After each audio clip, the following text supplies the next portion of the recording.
This video is about evaluating sources for a research project. By the end of this video, you should be able to answer the following questions. Why do you need to evaluate your sources? And what should you look for when you are evaluating your sources?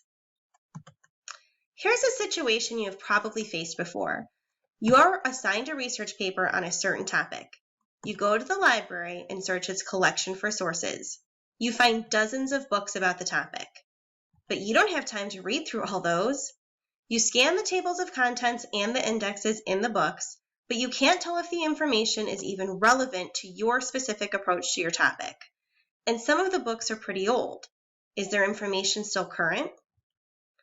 So you abandon the books and search the internet instead. You enter your topic in the search bar and are greeted with hundreds of thousands of sources. This is even worse. You click on a few websites, but there aren't any dates. When were these written?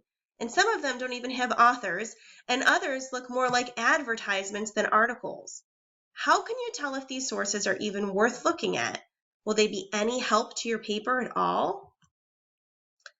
Let's say you continue to click through your list of search results and you finally find a source that you think is perfect. It explains your topic well, it focuses on your specific approach to your topic, and it was published last year. It's relevant and current. You base your entire research paper on this source. But when your paper is graded, you get a low grade because your instructor tells you the source was a blog post and is therefore not credible.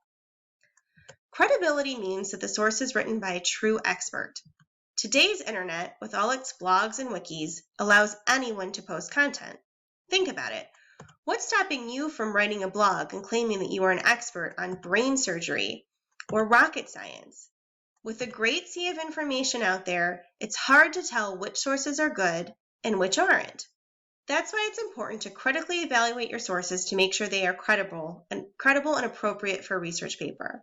But don't worry, there's an easy way to do that. Just use the CRAP test.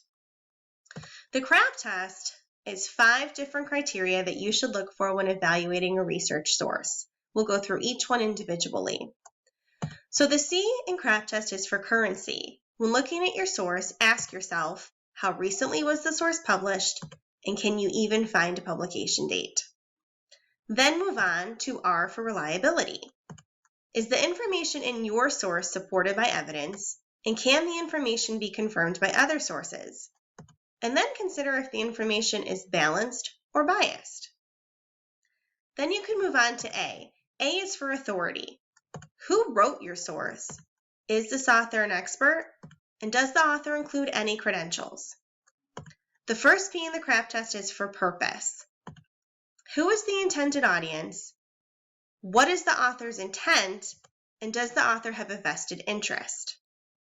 The second P in the CRAP test is for point of view. What does the author think of the topic? Is this a first-hand account or is it based on research?